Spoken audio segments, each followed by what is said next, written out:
Salut à tous, alors je viens de finir la première saison de House of the Dragon qui est le spin-off ou plutôt le préquel on va dire de Game of Thrones puisque c'est pas vraiment un dérivé, c'est plutôt les origines on va dire. On remonte 200 ans si je me trompe pas, c'était 200 ans avant les événements de Game of Thrones et on retourne du coup à Westeros à l'époque où la famille, la maison Targaryen domine avec tous ces dragons. Et je dois dire que j'ai beaucoup aimé cette première saison.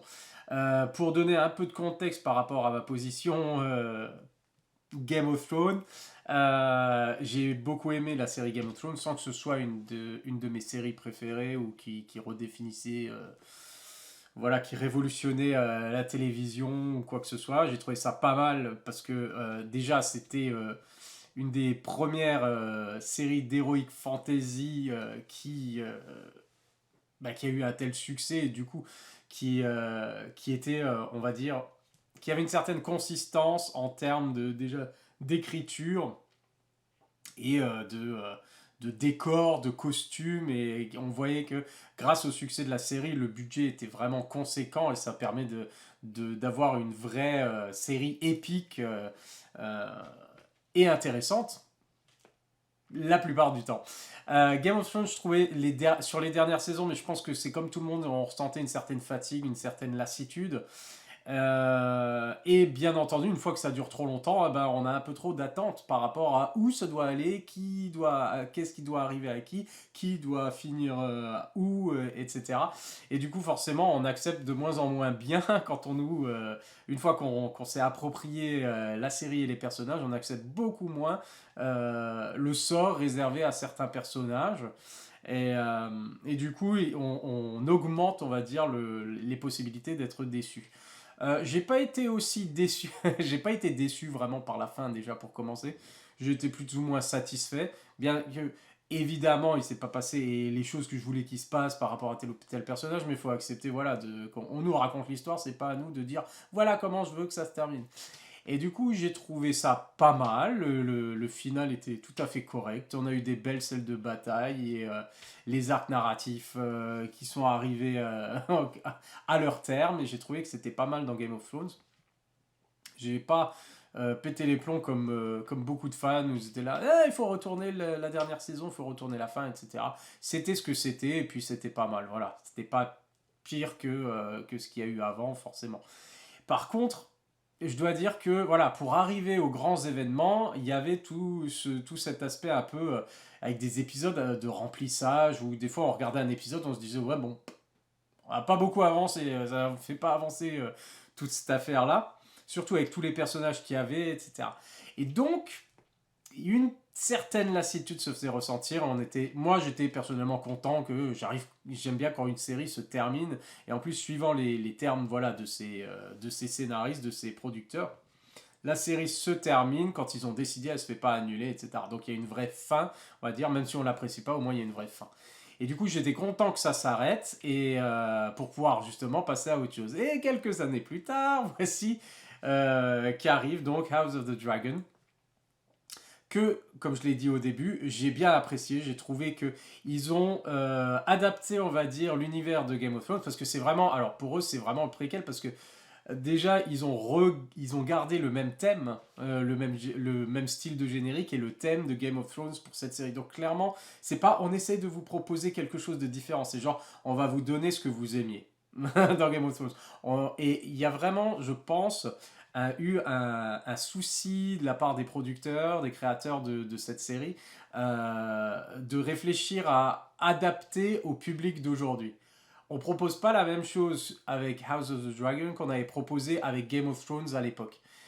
C'est-à-dire qu'on a enregistré les plaintes, les plaintes des fans où justement les épisodes lents, la lassitude, le remplissage, etc. Parce que là, ils mettent vraiment un coup d'accélérateur. Ça n'a rien à voir en termes de rythme. Déjà, je crois que la saison, elle se passe sur, je dirais, je sais pas, peut-être une quinzaine d'années, quelque chose comme ça. On a des véritables ellipses de temps de 2 ans, de 6 ans ou de 10 ans ou je sais plus exactement, mais un peu si quand même largement. Donc d'un coup on arrive, il y a d'autres acteurs, comme dans The Crown, mais tout ça sur une saison finalement. Et j'ai trouvé que c'était quand même pas mal. Et finalement, même si d'un coup, quand on passe d'un acteur ou d'une actrice à une autre, et ils changent pas tous, bien sûr, c'était surtout ceux qui étaient jeunes, qui sont interprétés par des acteurs un peu plus âgés. Ça m'a pas choqué plus que ça parce que on va dire, la présence de l'acteur ou de l'actrice rester, on va dire, logique, consistante avec... voilà, il jouait le même personnage quelques années plus tard, et c'était pas, je trouve, choquant, en tout cas, moi, ça m'a pas dérangé du tout. Quand c'est passé d'un coup, ça a fait un bond, c'était, ah, d'accord, il faut juste s'habituer, c'est des nouveaux acteurs, et ça prend, voilà, le temps du début de l'épisode, après on est dedans, et puis, vu que le personnage reste le même personnage, il n'y a pas de problème. Donc, c'est allé très très très vite comparé à Game of Thrones, justement. Et j'ai beaucoup apprécié. Et effectivement, ils sont allés en mode zéro remplissage. Il y a très peu de passages, on va dire, dans House of the Dragon où on se dit ouais, bon, faut avancer un peu, quoi. Parce que ça avance pratiquement sans arrêt. Après, en termes. Donc, ça, c'est adapté justement pour le public d'aujourd'hui qui n'aurait pas la patience. Justement, c'est pour le grand public. Il faut faire un maximum d'audience. Et d'ailleurs, ils le font et c'est très bien pour eux. Mais c'est vraiment adapté justement pour... on va pas vous laisser le temps de décrocher ou de vous plaindre sur le rythme, etc. Donc c'est vraiment... on avance, quoi. On avance. Ce qui veut pas dire que c'est bâclé parce que la tension reste présente, que la tension qu'on connaît, la tension familière d'un Game of Thrones. Et du coup, ça nous amène à bon, bah, le scénario finalement. Et là, bah, c'est Game of Thrones. Il n'y a pas, il n'y a pas de grande originalité, il n'y a rien de... Voilà, il y a des choses... c'est lutte de pouvoir, toujours. C'est le trône de fer. Qui pour monter sur le trône de fer? Pour la succession, les désaccords, mésaccords, des mésententes entre différentes maisons au sein de la même famille. Et il y a des bâtards, et il y a de la tromperie, et il y a des espions, et puis il y a des gens qui foutent la merde juste parce que, voilà, pour leur propre gain. On retrouve d'ailleurs un peu les mêmes personnages, je vais dire, que dans Game of Thrones. On a de nouveau un Littlefinger, on a de nouveau voilà, un roi qui comprend pas tout ce qui arrive autour de lui. On comprend, enfin, voilà, il y a des bâtards, il y a des psychopathes, des sociopathes, il y a tout ce qu'on veut. Et du coup, c'est comme Game of Thrones, il y a aussi du sexe, il y a aussi de la violence, il y a de l'inceste, il y a tout ce que tu veux. Game of Thrones l'avait, House of the Dragon te le propose aussi forcément. Et plein de dragons, évidemment. Et ça, c'est cool parce que c'est toujours aussi bien fait visuellement. C'est toujours un pur plaisir. On voit que le budget est vraiment... et jusqu'au dernier dollar, il passe là-dedans. Et les effets visuels, bah, très bons aussi, quoi. Donc, rien à dire à ce niveau-là. Au niveau de la photographie, des décors, des costumes, c'est toujours très bien. Le casting est vraiment très bon. Mention spéciale forcément à Matt Smith, qui est le grand, on va dire, antagoniste, anti-héros, psychopathe de la série, où on ne sait jamais en fait ce qu'il nous réserve finalement. Euh, il peut paraître, et ça qui est pas mal, c'est que des fois on a l'impression genre ah, il s'est un peu assagi, il est devenu un peu plus sage et tout. Ah, en fait non, ça boue toujours à l'intérieur, et il est capable de tout et n'importe quand, n'importe comment. Voilà, lui c'est le pouvoir qui l'intéresse, on va voir comment il va y arriver. Et puis voilà. Mention spéciale aussi, j'ai beaucoup aimé Paddy Considine dans le rôle de Viserys. Je trouvais qu'il était vraiment excellent dans le genre un roi désabusé qui essaye tant bien que mal de maintenir, on va dire, un équilibre, une paix, et puis au sein de sa propre famille, et d'être juste au maximum, voilà. J'ai trouvé que c'était vraiment pas mal. J'aime bien aussi le personnage de, justement, alors c'est... Oh, j'ai un problème avec les noms, bah, à part qu'ils s'appellent tous Aegon dedans, à un moment, je sais plus qui est qui, mais c'est Rhaenys, ou je sais plus, celle qui devait être justement reine, mais qui ne l'est pas devenue, et je trouve que son personnage est très bien, parce qu'elle a une perspective très intéressante par rapport à ça, où elle a accepté, finalement, ce que j'ai trouvé super intéressant, c'est que ce personnage-là, finalement, a accepté ce qui s'est passé, a pas voulu foutre la merde non plus, a accepté le fait que, bon, bah, parce qu'elle était une femme, eh ben, on lui a pas filé la couronne et c'est allé à son cousin ou son frère, je sais plus exactement les liens de parenté, mais bref. Et que du coup c'est Viserys alors que c'est elle qui devrait être reine. Et j'aime bien que son époux, Lord Corlys, en fait ça le touche plus lui qu'elle n'ait pas la couronne plutôt que elle, alors que elle s'est fait une raison depuis longtemps, c'est genre c'est comme ça et puis je les emmerde. Et tâchons de vivre heureux, et en fait on a toujours cet aspect de ils en ont jamais assez. Ils courent après le pouvoir, ils en ont jamais assez. Le pouvoir, la gloire, etc. Chacun a ses principes et ses... Voilà.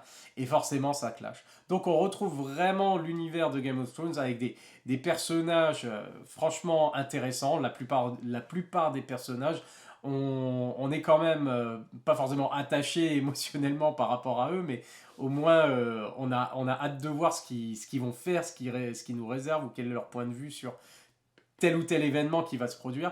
Il y a énormément de choses qui se passent justement. Hein. On se souvient à Game of Thrones, c'est des oh, il faut attendre 4 épisodes avant qu'il se passe un gros truc, et après il faut attendre la fin de la saison pour que y ait on va dire le retournement de situation. Voilà. Ici, on a l'impression des fois que c'est à chaque épisode que quelque chose de grave se passe.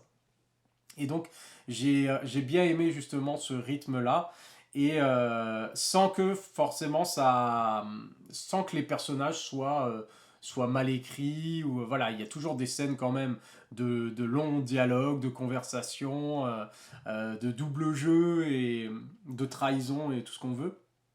Il y a toujours tout ça, plus, je veux dire, plus d'action, plus d'événements qui se passent, et puis le fait de faire ces ellipses, j'ai trouvé ça très intéressant pour avancer plus vite. Donc voilà. Euh, Quoi dire d'autre? Que dire d'autre? La musique, toujours. Toujours bien. Non, techniquement c'est très bien. Au niveau de l'écriture, ça reste très bien, même si, encore une fois, ça révolutionne pas le genre. C'est tout ce qu'on voit là finalement. On l'a déjà vu dans Game of Thrones. Sauf on en voit plus, enfin ça va plus vite, on en voit plus. Je vais quand même, au bout d'un moment, en avoir marre des accouchements qui se passent mal. de voir tous les 2 épisodes quelqu'un qui accouche et que ça se passe terriblement mal. Au bout d'un moment, il faut trouver un autre, peut-être un autre moyen, mais en même temps, voilà, c'est Game of Thrones, alors on accepte, ça va avec. Il y a un épisode en particulier qui était absolument excellent, parce qu'il se passait justement tout se passait, c'était genre, je sais plus quel événement c'était, mais c'était, alors c'était pour un mariage, non, c'était pour je sais plus quoi. En gros, quand Viserys, c'est juste avant que Viserys meure, il se lève pour aller manger avec tout le monde. Je sais plus exactement quel était l'événement d'ailleurs, mais en gros, toute la famille est là. Et tout se fait par justement les regards, les conversations, et puis on se cherche, on se balance des pics et des choses comme ça.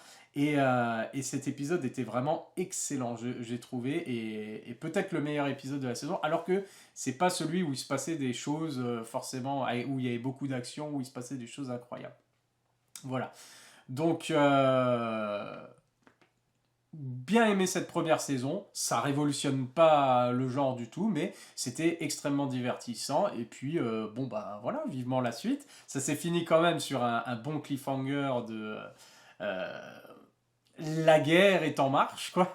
Donc, on va s'attendre, j'imagine, pour la saison 2 à beaucoup de batailles, beaucoup de sang versé, beaucoup de dragons, d'action entre dragons. On va voir. En tout cas, vu comment finit cette première saison, j'imagine que la deuxième va commencer sur les chapeaux de roue avec une bonne guerre et des bonnes scènes de bataille. Donc, on verra bien ce qui nous réserve. En attendant, plein d'autres choses, plein d'autres bonnes choses à regarder. Donc, c'est tout pour House of the Dragon Season 1. À la prochaine. Bye.